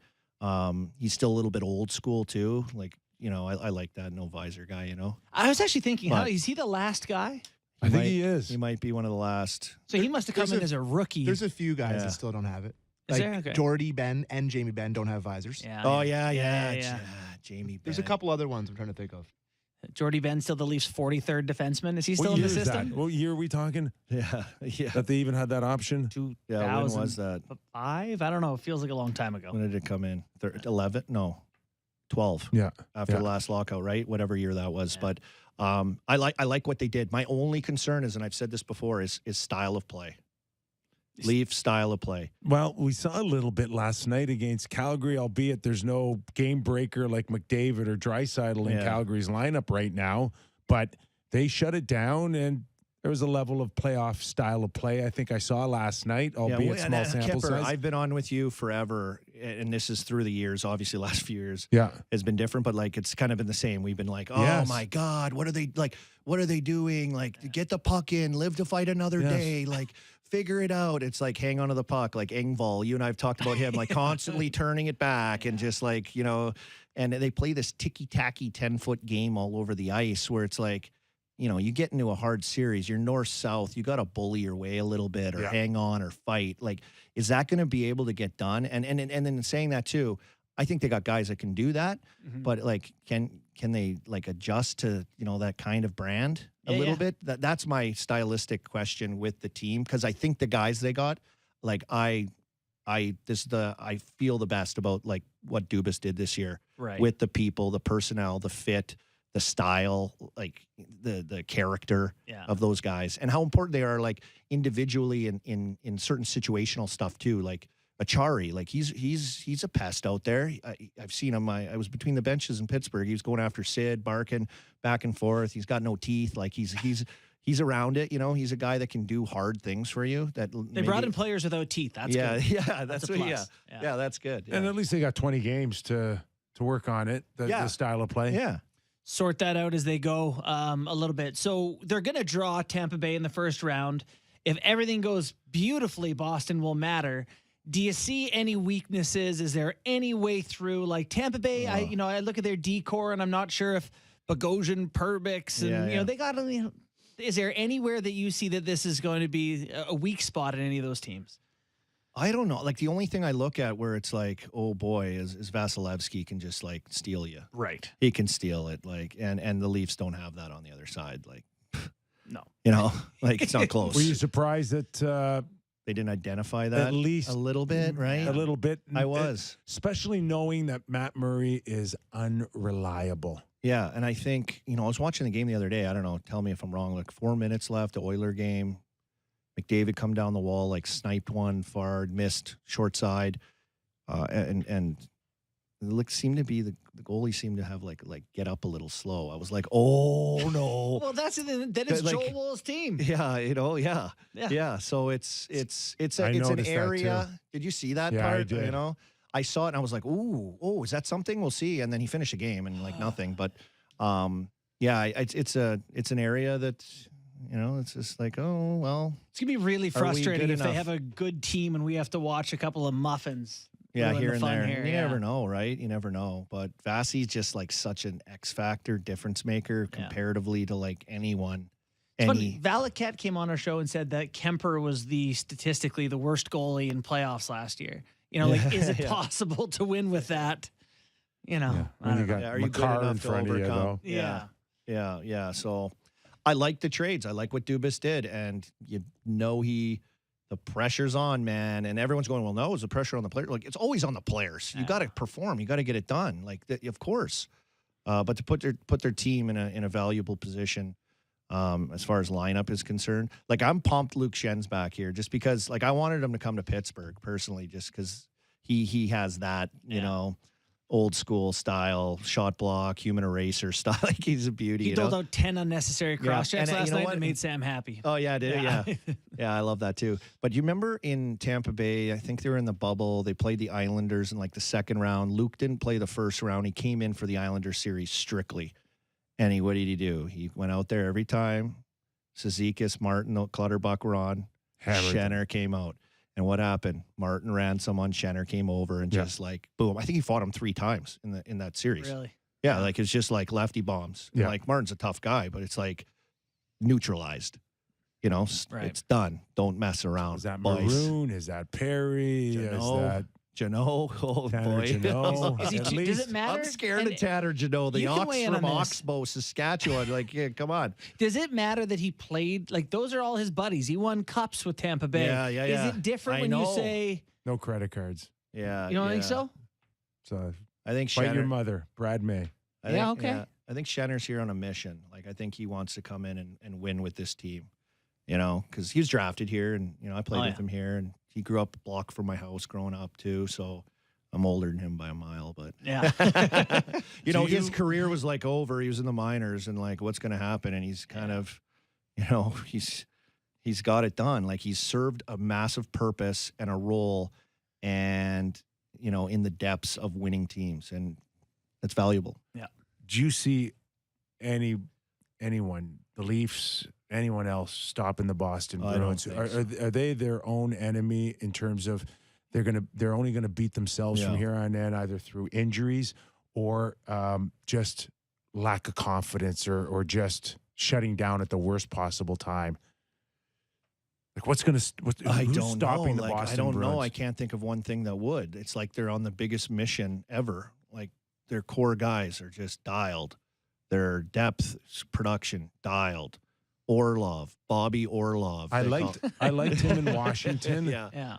But he was kind of a loose cannon. Did I just not a little notice him in as much? Yeah, John Carlson, and like he's kind of a loose cannon with his play a little bit. I think he's, grown to be better about that with his play, like just more dependable because he's a skilled guy, kind of. He can get going. Yeah, he can make things happen, and I think the guys they added to like Hathaway, And like they've identified things they need, and then all of a sudden, you got some guys banged up. Oh, ho hum, here's Bertuzzi. Yeah, no big deal. Which a guy that I really like. If there's a guy you look like, oh, the Bruins need a guy. They got him. I'm like, oh yeah, he's got like long hair, no teeth. Like he's gonna play on the line with Marchand too. Makes perfect sense. Oh yeah, seriously, they're like mini me's. Oh, awful. I wonder if part of the conversation to bring Patrice Bergeron back was, let me tell you what we're gonna do at the trade deadline. Yeah.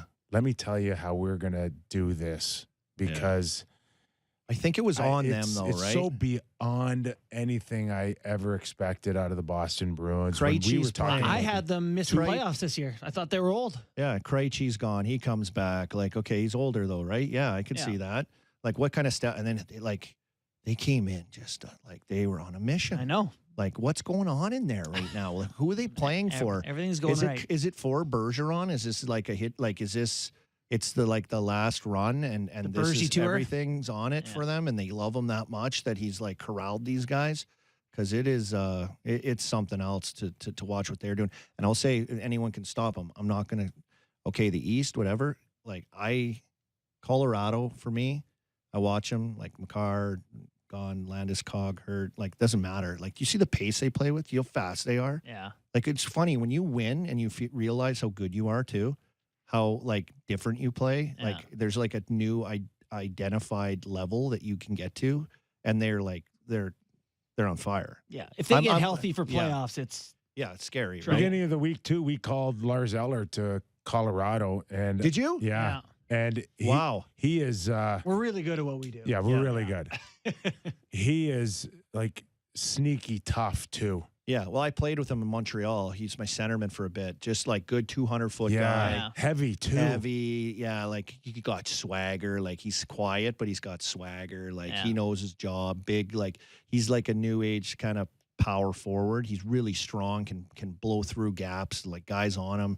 He loves to shoot too, so he's got that confidence that he can score with his shot from distance but he's not afraid to get inside and do hard things and play winning hockey. It's like funny, a great teammate. Because like that division just looks like it's going to be Dallas and Winnipeg are the other two teams in the top three. Like for Colorado, it's not a free pass by any means, but you think they're going to be there in the Western Conference Final, which probably brings you to Edmonton. The Oilers have they added Bustad, they added Ekholm. What have you thought of their makeup and their additions? I love it. I think Ekholm's just like, I call him the king of the cross check. Like he'll give him a he might as well have a crowbar. Like he just beats on people's backs. He's mean. Like he's a nasty, rock steady guy, rangy, can move pucks up. Good all around, big defender that just tough to play against. You know when you're out there and you're like, oh God, this guy's gonna cross check the heck out of me again. You could just draw straws out of the Western Conference though.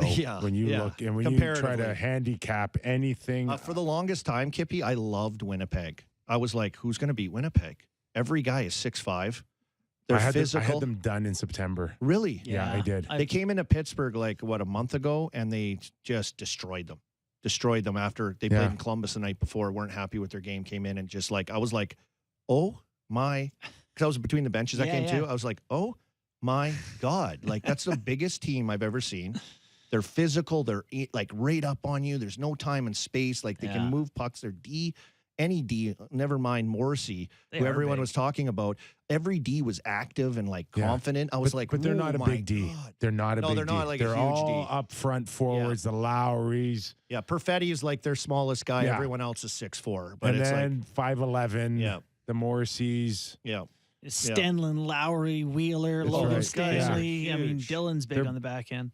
But they're big. And then they have Hellebuck.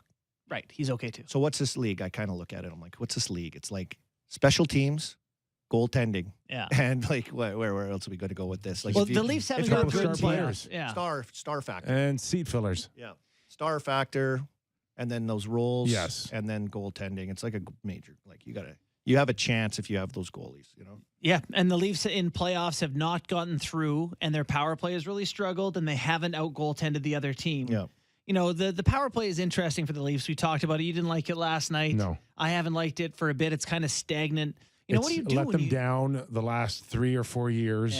This time of year. Yeah, you got Matthews on one side, Marner on another. Like, you got to let those guys have the puck and do their thing. But, like, I don't know. I guess, do you prefer to have a power play setup where it's, some tight system, here's what we want you to play? Or would you rather say you're great players, go do your thing? I'd rather like the unpredictable gong show that is when it's Connor McDavid, but like when he gets it on his side and then he gets on his horse, around, he goes around the loop and he starts swirling and usually it's a stagnant standstill, shoot some gap passes through seams and touch it around for a little shot tip pass around the net.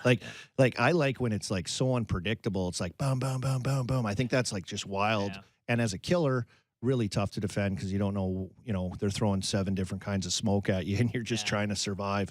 But I think when you're standing still like that, it becomes predictable as a killer. You know the kind of pressures of what they're looking for. These 3 options possibly when it's set up in this situation, but maybe they can have that look a little bit. It's either shooting down the flank. What do they do? That's all they do. Coming downhill on the flank or like shot passes to the guy in the slot for a little tip. It's just the flank shot. Yeah. We got to get you out of here? I got to get back. So Colby's got to go. Well, Colby Armstrong. They need me. I guess everyone needs pizza in there. Hey, listen. Of course, you got your podcast down there. Chicklets game notes. You're gonna go on the panel on TNT, buddy. Yeah, you're Sunday. going for your hockey expertise. Oh, I'm gonna deliver. You're not going there to deliver pizzas like they waste your time here, right? Yeah, it'll be fun. It'll be really cool to be on TNT, like just you know with Anson and Biz and Liam down there. I worked with them at NBC before previously, so it'll be comfortable, I think. But I'll get down there, get in the game, start dialing in hockey chatter, just get it going, right? Get the hot stove going. Easy. Yeah, I love it. Easy just gig. like Well I did here earned. today. It was good talking hockey with you boys here today. Nice having you in, man. Yeah. Colby Armstrong, former NHLer. I'll be driving home to Buffalo in the snow and then. Hey, seriously, be careful. I will. Yeah, thanks, Okay. guys. Thanks, Enjoyed Colby. it. All right, Sammy, we're going to take some. Are we going to go to break? No, we have no more breaks remaining. So All right. Colby's just going to Then let's stroll go out of there. Right into some questions. I haven't asked for one, or I don't think I have one question. So YouTube and okay, pal. Good seeing you, Colby Armstrong. Everybody. All right. Do you want to? What up? And then We can finish our Sheldon quotes if we'd like. We got Keefe on Shen's impact, the keys to win. You want to go back into the quotes and? All right. And if there are questions out there, we can squeeze them in between now and the end of the show. That'd be perfect. All right. So let's start with. Go well, ahead. I was just going to say that Dubas did speak today. Okay. Oh, good. And one of the quotes that was sent by him, I don't know what the context of it. I'm very confident in our goaltenders. That's what Dubas said? Yes. I'm very confident in our goaltenders.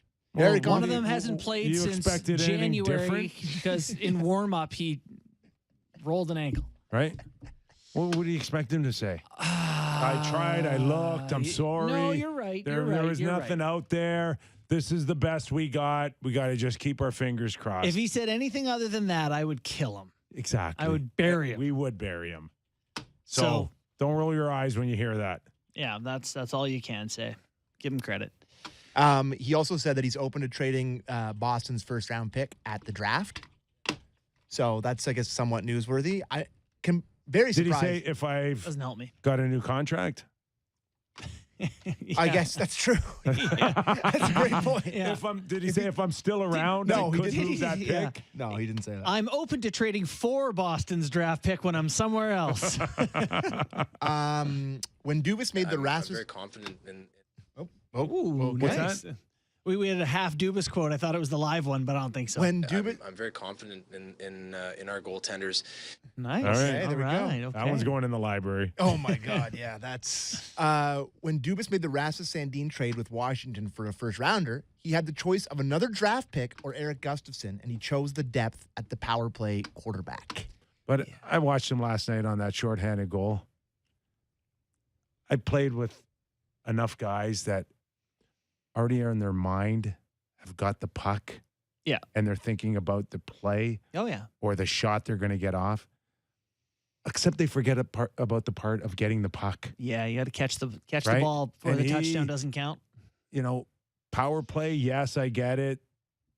Movement could have a different look on the Leafs power play. I get all that part. I don't like them defensively at all. Well, listen, I will think it's a pretty tough first impression for Leaf fans, but that was a grenade that Yarncroc fired at him. A hard pass along the dasher board with Stop Coleman. it. With Just Coleman, stop it. Coleman was breathing down his neck. I will say, It was Kip's a got a horrible- good point. Your Just first priority is stop to make the sure that puck. puck is managed. I agree. before. Just Yeah. bad play. Keep it in play. Yeah. But Yarncroc doesn't. Do him any favors, no. No, like And there's- also, new guy, new team, first it time was on a the DP, like a little bit grenade nervous. launcher, hard ass pass It's that along first the board. impression. I'm going to I- pretend it never I happened. can't. I if I see that in game 1 through game 7, Kip, he had 60 points, and no one wants the guy at times. There's There's a 40 points. reason. 40 points. This year is 40. He had a Yes. 60-point season, though. He has a did? 17 goal, 60 point season. Wow, that's impressive. And he makes $1 million. Yeah. I mean, if you're half decent defensively and score 60, you make 10. Yeah. How bad defensively are you that you can put up those numbers and can't get more than $1 million? And I'm not saying he's not, good That at could what he be does. your I'm best just saying. point ever of the season right there. He's a 7, and if the D is if the power play is not scoring, he's going to get in. Kyle Dubas on Austin Matthews. As everyone knows, he's played through some injuries and things that have hampered him. Do we know that? Things? No, I didn't know. If this is a down season for him offensively, that's a really good sign in terms of how great of a player he really is. What's he been through? How's he going to get through 4 rounds if you're bringing up injuries right now? Well, here's my question. If he's got anything nagging, can we put him on the schneid for a bit? Yeah, like if he's... Give him a couple of weeks off? I would agree. Like if he's hurting...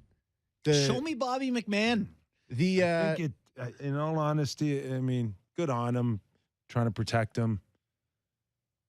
But that sounds to me like he's just trying to alleviate the pressure off of him a little bit and use the injury as a bit of a this explains everything. I do think that we will hear whether it's a post-year or a post-career thing where Matthew says, yeah, at that time I was going through, I don't know, shingles and a tough breakup, like whatever it is, like shingles or a bad breakup. I said and a bad breakup simultaneously. Breakup. You know what I mean? Like I just feel like this. But he had time to make that commercial. Which one?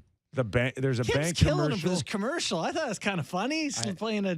Boy, these guys love money. Marner's in every commercial. He's in Skip the Dishes, gambling, everything. Matthews, they love money. And good luck playing in Arizona and getting that commercial. Bingo. Like, listen, they just love commercials. And guess what? I said on air literally today that I am for sale. So I'm not going to lie. Like, cannot tell you enough how much we're for sale. I will, you offer me a few $100. I'll say a lot of things. I'll say what are you saying? He offered me $200. I'll say a lot of Buddy, things. a burger.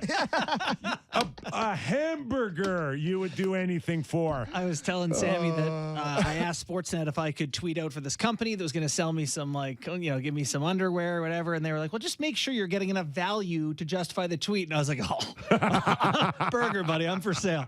Burger. Oh, a bagger. Tasty bagger. You're scaring me right now. Whatever. Oh, yeah, and I'm for sale for Some golf things are clubs, just too. not for sale. Golf clubs, Yeah. whatever you want to send Except for Sammy and JB. Oh, yeah. Tea times, your green fees? Oh, baby. Anything else he said exciting today? No, not a whole lot. I was just picking through some of the quotes I'm seeing on Twitter, but I guess, I am surprised we're sitting here after the deadline that he still has the Boston first-round pick. Me too. Like, if you're, I guess, I'm There's sure. nowhere to put it. No, you're right, but I'm sure when he acquired that for Sandin, which was that when was that, on Wednesday that happened, or Tuesday that happened? That I bet you if you had a truth serum, his goal was to flip it for 100%. XYZ. First rounders get you $4 million player back. He's a 32nd pick. It's a little different. Like you can't bring me Vijmelka and half a Lawson Krause, or I don't know. No, you cannot. Can I get Lawson Krause? Could've Can I got get? Tyler No, Bertuzzi you for a cannot first-round fit pick. those in. Yeah. Can't fit them in. Yeah. Well, you can have. And I don't know. Someone else do. listen, By the way, Alex Kerfoot, who we kill all the time in the show, Yeah. and people kill him. I thought he skated like Connor McDavid last night. you know why? Flying. Because there's more reinforcement around him. There's Yeah. more muscle around him, and those He type of looked players get to look better electric. when others are going out there and doing some grunt work. Yeah. Okay. Like the worst look on Kerfoot for me since he's been here is in the playoffs when he tries to body check yeah. Hedman and then takes a penalty because he doesn't really know how to do it because he didn't really. By the way, that's very relatable for me He because I high-sticked was a giant. not a banger, and in the playoffs, I definitely was like, okay, we're doing this thing, and Yes. it's like it's not And who I am. I've never really done it before, Right. and I look really awkward. Taking And now myself out of position. He doesn't have to do that. Yeah. He won't. God, if you And had 1% more finishing you ability. can win with guys like Kerfoot if they're not leading that charge. Yeah. I'm also interested to see what Kerfoot and Hall are going to look like in their next game, because now that they didn't get traded. Yeah. Like, don't you think there's part of, like, Hall played the hardest I've ever seen him play for 3 straight games here. Yeah. And, like, I thought he was great again last night. If you read the tea leaves on Kerfoot, he was never going anywhere. Okay, but Hall for sure was Sheldon Keefe. I actually was thinking that would be a major thing to pull out of the dressing room. He is been here for he appears 4 as a years now? popular guy in the room. Fantasy football commissioner, boys. It's Says a lot. Yeah, And it does actually. Yeah.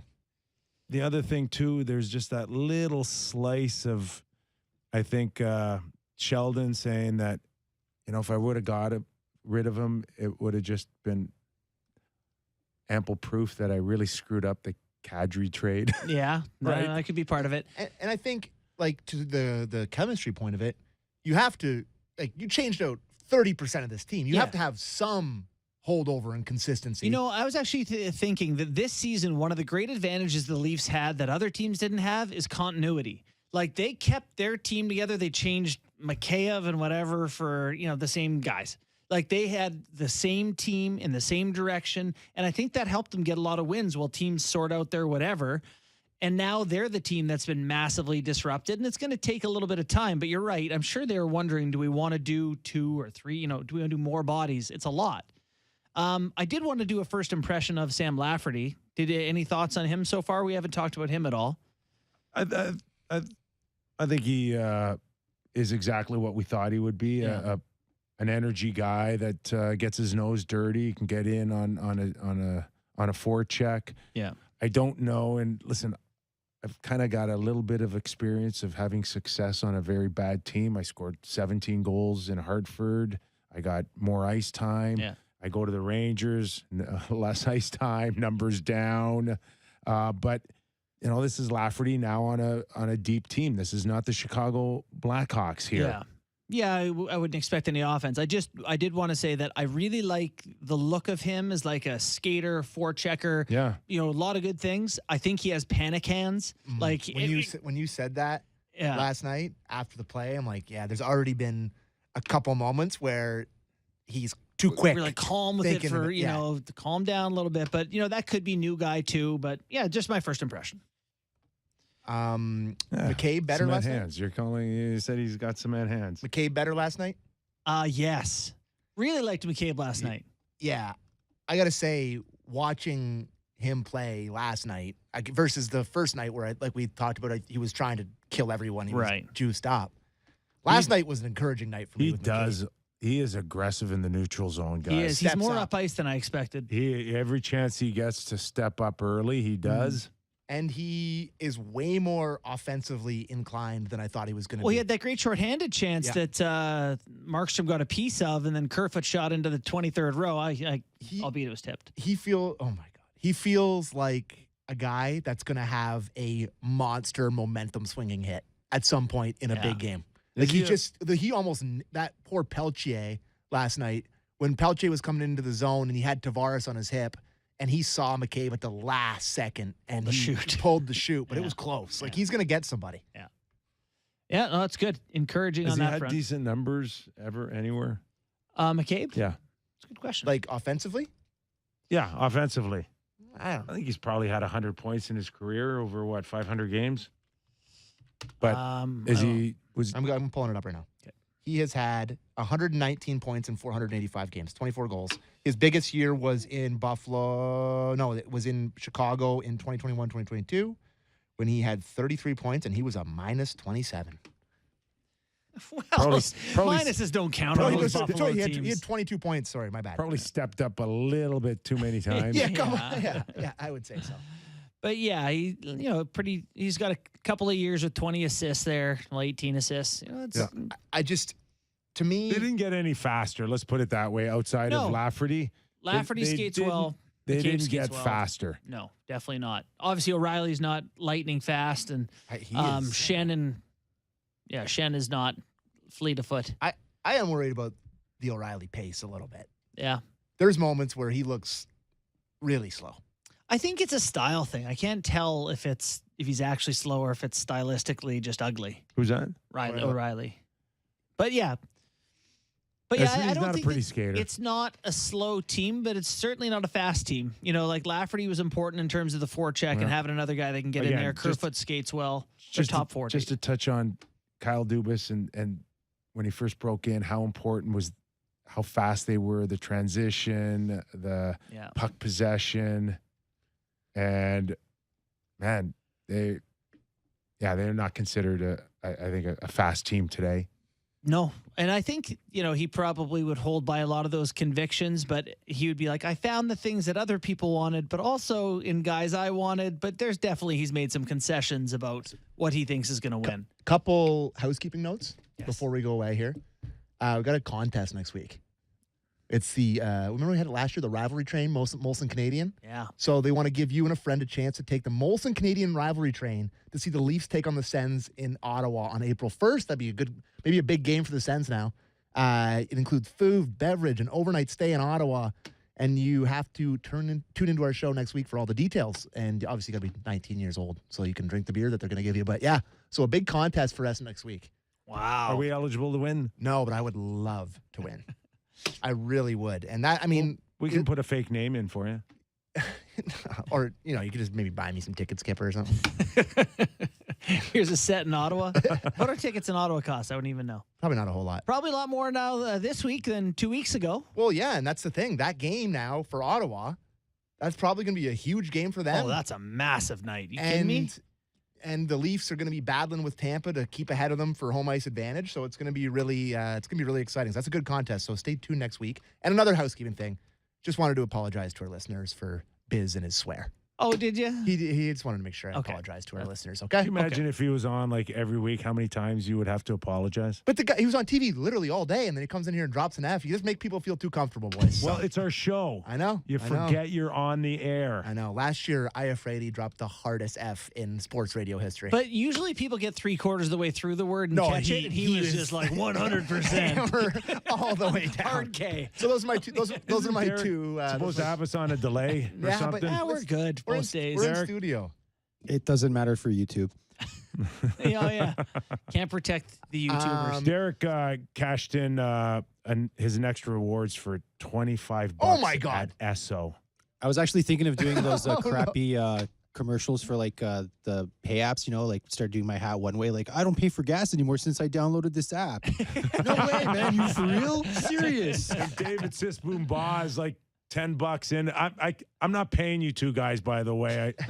Not yet. You guys unpaid promos. Yet. And Matt Murray on the ice. Kyle said today the goaltender is close to returning. So close. He's been close for 6 weeks. How about we see him play a hockey game tomorrow evening? Would that be acceptable? That's close. Yeah. And congrats to all the Vancouver fans who get to enjoy a 4:00 hockey game tomorrow. I know they love that. It really warms your heart to know they're pissed off about a 4 p.m. It's a local time, eh, Sammy? If I was a Vancouver Canucks fan and I saw that thing that they could have traded JT Miller for picks and didn't, I would drive to the rink and kick down Alvin's door. I can't believe that. Anyways. All right, just like that, 2 hours flew right by. Yes, sir. All right, our thanks to Paul Bissonnette, former NHLer, co-host of Spittin' Chicklets, Colby Armstrong, Doug McLean, always stellar on Off the Rails Friday. Everybody have a great week. We're back Monday.